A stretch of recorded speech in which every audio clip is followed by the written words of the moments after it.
Hello and welcome to Sovereign Earth. Back again after a couple of weeks break when I was in hospital, having my hip replaced.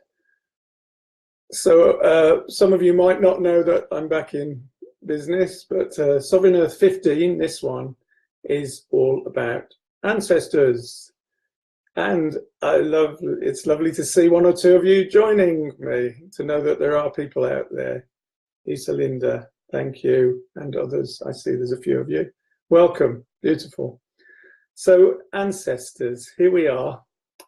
It's 29th of October 2019, and at least here in the Northern Hemisphere, it's a time we're very near to the time of Samhain, the time that others might know as Halloween, some might know as All Saints or All Souls, but this is a very powerful time.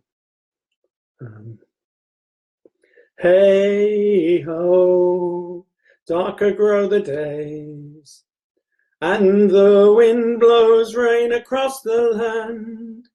See, the leaves are falling, hear the spirits calling. Hey ho, darker grow the days, and the winds blow rain, and the wind blows rain across the land.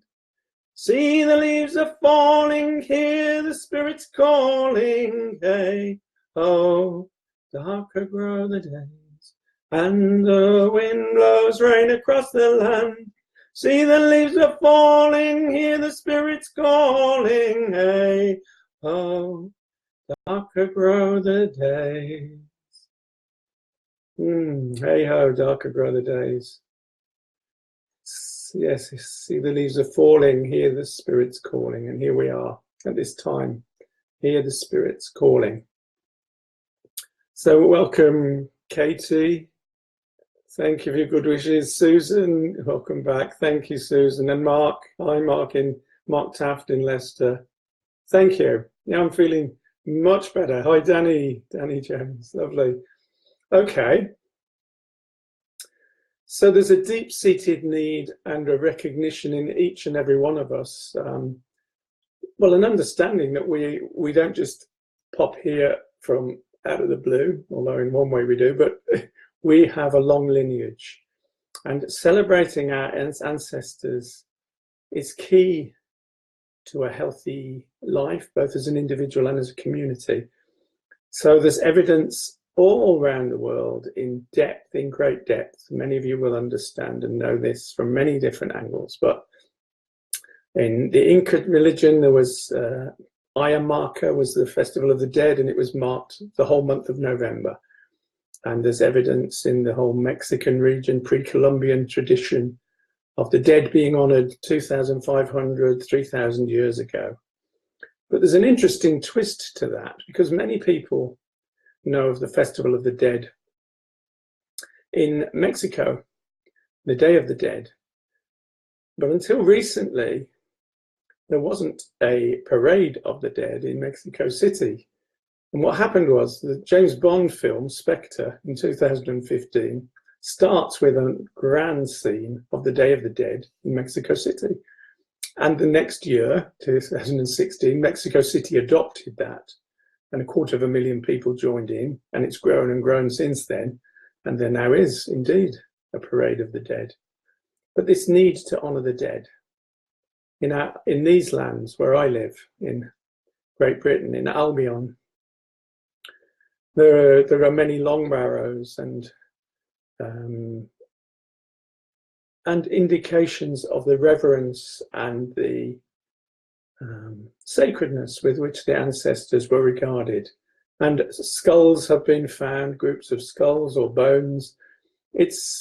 Nobody can be sure, but the sense certainly is of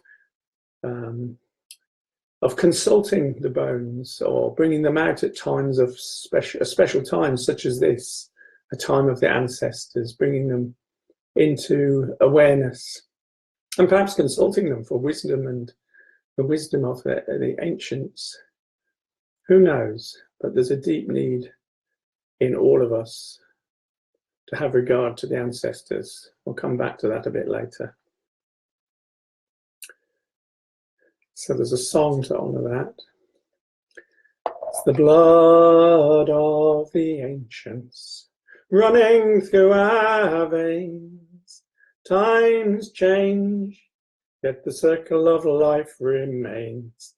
It's the blood of the ancients running through our veins. Times change, yet the circle of life remains. It's the blood of the ancients running through our veins. Times change, yet the circle of life remains. Times change, yet the circle of life remains. So I'd like to share with you a story from my own youth. When I was 19, we didn't call it a gap year in those days, we called it dropping out. As a hippie, I dropped out of education of school. It's become fashionable, called a gap year now. And I went travelling for a year, and I went hitchhiking and working my way through Europe out to the Middle East. And I was out in the Middle East for several months. And on my way back, longer hair, a beard, and darker skin from the desert, I hitched my way up through Italy one cold, dark night. And I was dropped off on the Austrian border at the Brenner Pass at the north of Italy, where it comes over into Austria. And the reason I was dropped off there was because I was making for a particular place. I see it now as pilgrimage. I didn't realize it at the time. The birthplace of my mother is a place called Stübertal in the Austrian Alps, just over the border from Italy. And so I'm dropped off, get out of a lorry where I've hitched my way up through Italy. And I walk through the night down these trackways, these old roads, along the valley, a valley which has changed now. This was nearly 50 years ago when there weren't big roads, there wasn't so much traffic, people didn't drive at night, and there wasn't a road cutting right down the valley to the glacier at the end for skiers. So when I walked, it was like it was thousands of years ago. That's how it felt. The odd light in the mountains, and I walked my way down the valley, and then I could see the village in the distance, just very faintly silhouetted, silhouettes of mountains and of the church spire cutting up through the huge spire of the church, the village church. And as I approached the village, this strange sense came over me that something was different, odd, slightly disconcerting. And I walked, nobody around, and I'd been walking for a few hours. And I approached the village, and there was this odd light in the churchyard, and I couldn't see into the churchyard because there's a high wall over it. And feeling somewhat nervous and with a bit of trepidation, I pulled myself up over the wall like one of those cartoon characters. And as I looked over, goodness me, what greeted me was stunning and awe-inspiring. Just candles on every grave, hundreds of candles. Some graves had several candles, but they're all dancing, flickering lights. It was like the spirits had come alive. It was their night. And then I realized, because it's a Catholic village, it was All Souls Night, the night of October the 31st into November the 1st. Samhain, Halloween, All Souls, All Saints, whatever. The time of the dead, honouring the dead. And in that churchyard, in that graveyard, are the bones and the dust of my ancestors, my aunts, my uncles, my cousins, some of whom died far too young, and my ashes of my mum and dad now as well. Not then, but they are there now. So that sense of connection, and in that valley, my sense of ancestral links, which could be traced back to the 8th century in the same farmhouse, right under the glacier. Strange feeling. Anyway, we'll all have our own tales to tell of ancestry. We'll all have our own links and a connection with history, with the land, and with geography.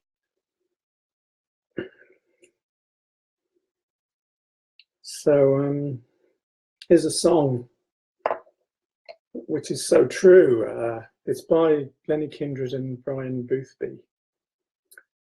I am tomorrow's ancestor, the future of yesterday. For what I am in the here and now goes rippling out always, goes rippling out always.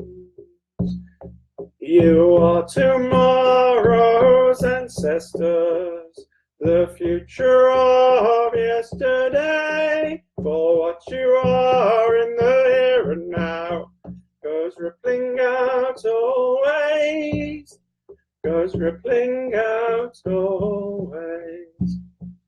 We are tomorrow's ancestors, the future of yesterday. For what we are in the here and now goes rippling out always, goes rippling out always.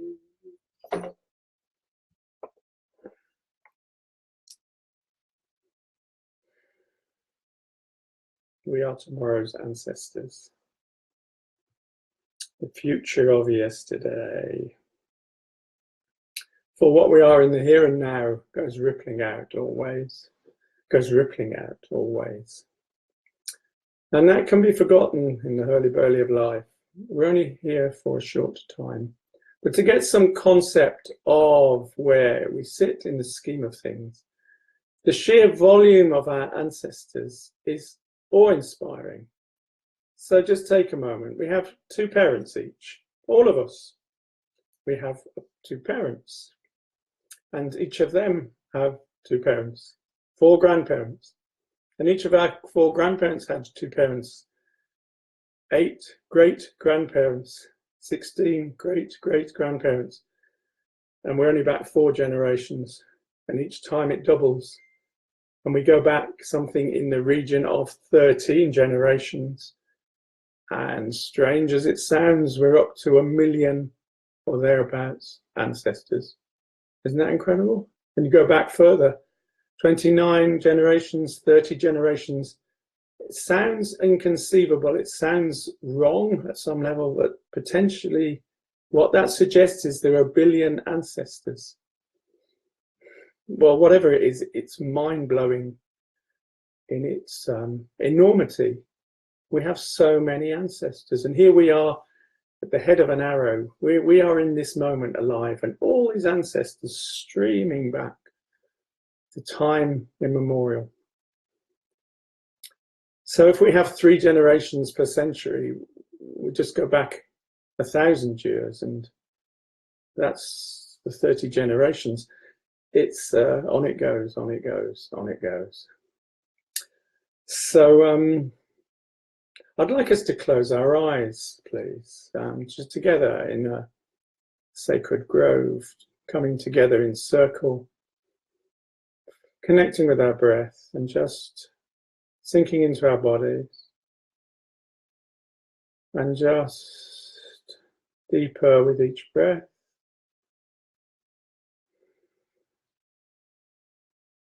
Into the land. And in our mind's eye, we're in a grove in the forest. We're in the forest, deep in the forest, in this deep time of the year. And we're in a circle facing inwards. All of us who are here now, however many that is, we're in a circle. And behind us, way back, we're surrounded by trees and by forest, but also, just imagine for a moment, on each shoulder is the hand of one of our parents. On each of our shoulders, the hand of one of our parents. It doesn't matter what our relationship was or is with our parents. Let that go for this exercise. For this, they are simply our parents. They couldn't help that, or maybe they could, but they are, and we are. and we accept them as is. And behind them, on each of their shoulders, their parent's hand. And behind that, their parents. Going back and back and back.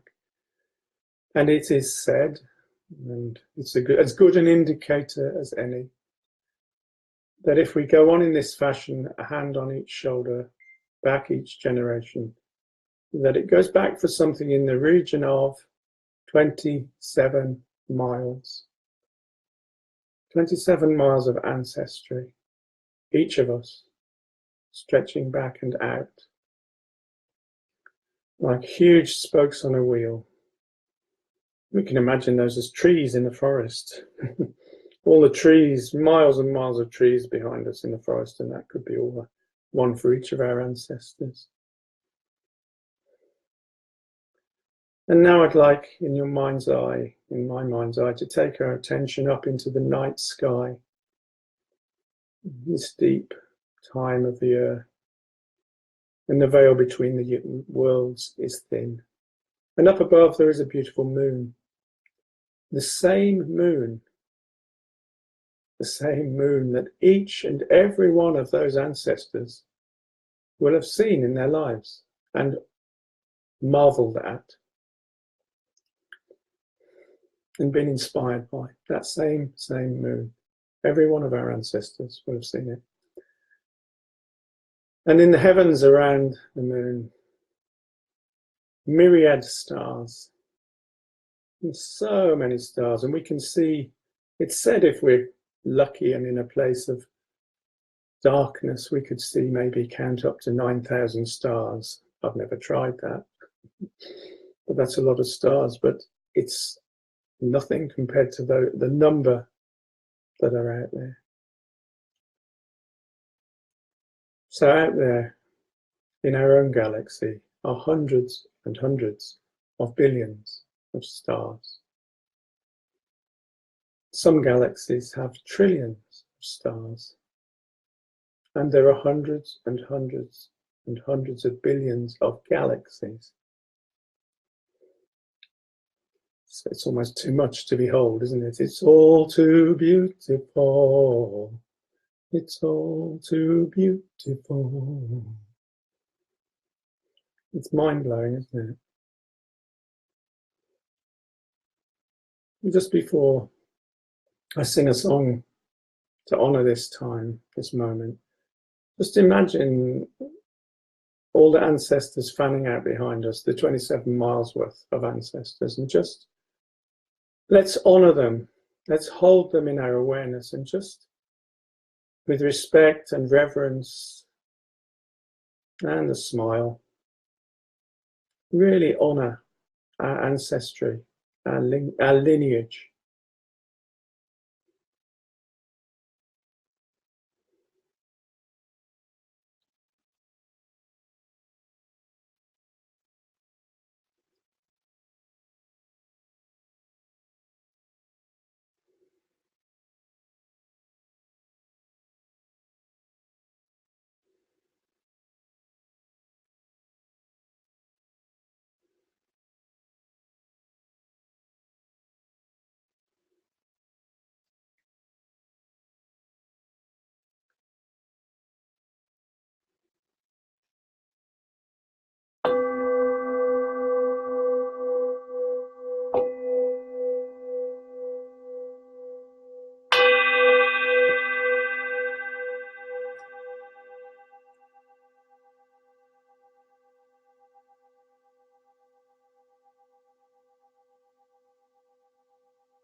Just staying with your eyes closed in this awesome place, taking your gaze up into this night sky and the myriad stars.